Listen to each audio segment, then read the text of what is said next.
Hi! Today ang lulutuin natin ay sweetened white beans o yung tinatawag natin na minatamis na beans. So ito, very popular kasama ng halo-halo. Pero masarap din siya kasama ng suman or yung leche flan or other minatamis. Ito usually nabibili na kabote na sa mga supermarkets pero madali din naman gawin to. Mga ingredients na kailangan natin for our minatamis na beans ay so unahin muna natin yung beans natin.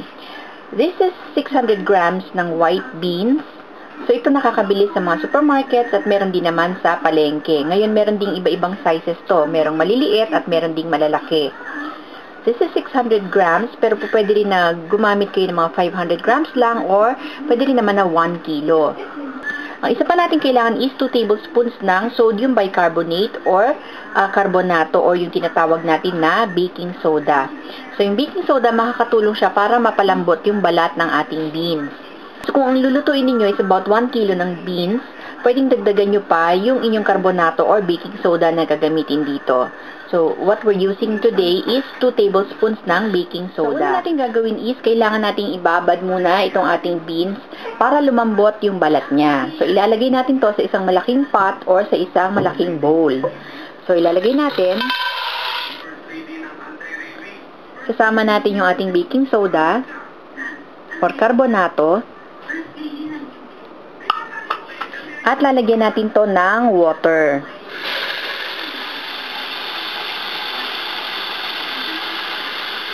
Yan. So, haluin muna natin para malusaw yung ating baking soda. Ngayon, kailangan natin ibabad itong ating beans dito sa ating water na may baking soda overnight. So, hintayin natin na mamaga yung ating beans at lumambot yung pinakabalat niya. So, ito na ngayon yung beans na binabad natin overnight. So, kung makikita ninyo, lumaki na siya kaysa yung kahapon at saka lumambot na yung balat niya. So, kukontinue na natin yung gagawin natin dito. So, mapapansin ninyo, yung pinakabalat ng beans natin medyo makapal pa. Ngayon, hindi pa natin to agad po pwedeng lutuin. So, kailangan natin gawin is medyo panipisin natin yung balat muna nito before natin ilaga. Here is a colander. So, ito ang gagamitin natin sa pagkiskis ng ating beans. Ngayon, kung meron kayong bilao, mas maganda na yun ang gamitin ninyo. But since wala ako, dito na lang. So, ang gagawin natin is, kukuha tayo ng kaunting beans dun sa binabad natin. Ilalagay natin dito sa ating colander. Ngayon, bali parang ikikis-kis lang natin siya doon sa side kasi medyo rough yung surface nito. So, medyo paninipisin lang natin yung balat ng ating beans.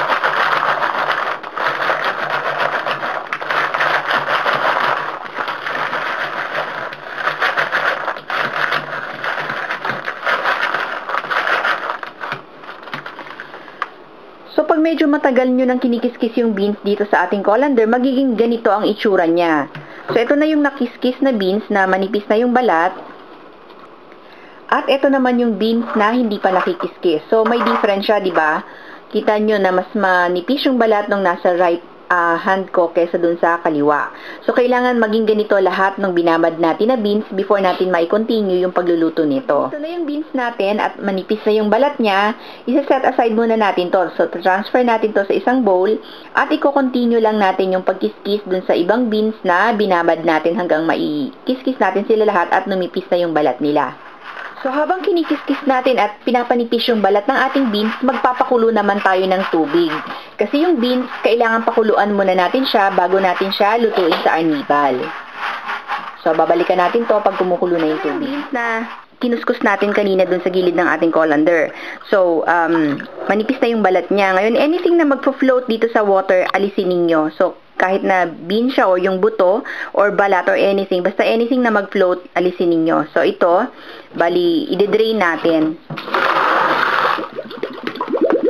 So, okay lang din kung hindi buo yung beans ninyo, say mga broken, pero wag naman yung durog. So, kung durog siya, i-discard nyo na rin.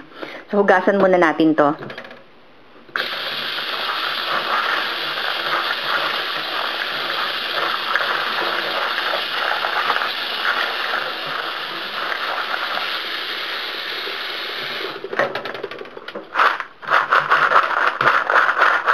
Yan. So, ngayon na nahugasan na natin yung beans, ready na to for the next stage ng ating pagluluto. Yan. So, kumukulo na yung ating water, so pwede na nating ilagay yung beans.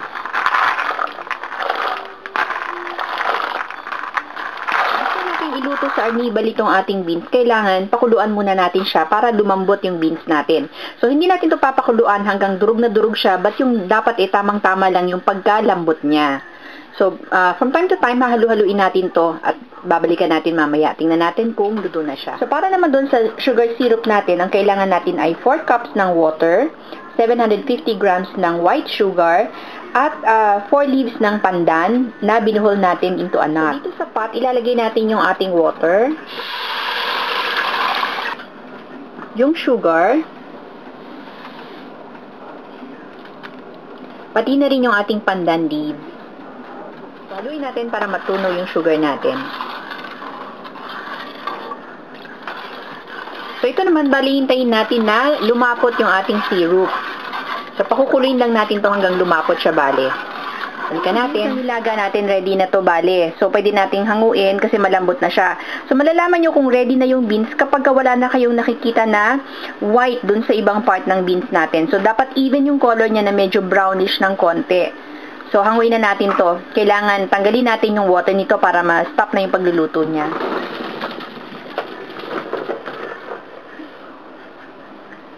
Yan, so ito na ngayon yung beans natin at ready na to ulit para sa next stage na ulit ng pagluluto natin. Yan, so ito na yung ating sugar syrup. Ngayon, kung gusto nyo na medyo tamisan pa siya ng konti, pwedeng dagdagan nyo pa to ng sugar. Pero since ako nga ayoko ng sobrang tamis kasi, so okay na to sa akin. So ngayon, na-infuse na yung lasa ng pandan leaves natin dito sa ating sugar syrup, so tatanggalin na natin to. Ngayon, pwede na natin isama dito yung niluto natin na beans kanina.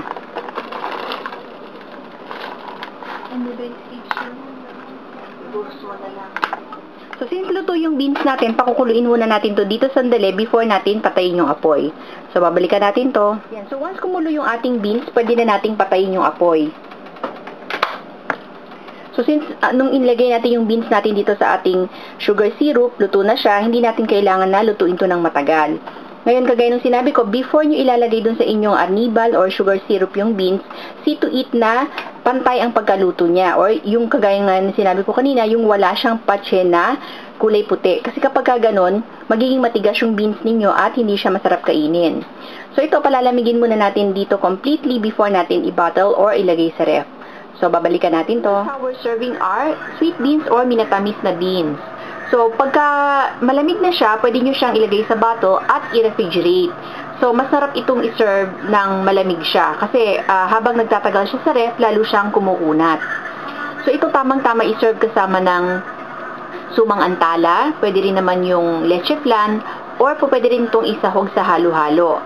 So, nakita nyo naman, di ba? Simple lang yung ating recipe for today. Medyo madali siyang gawin. Siguro ang pinakamahirap na part lang is yung pagkiskis doon sa beans sa ating colander or salaan or yung sa kung meron kayo na bilao, mas maganda. So, sana i-try nyo naman tong ating recipe for today. Maraming salamat ulit sa panonood. Hanggang sa susunod.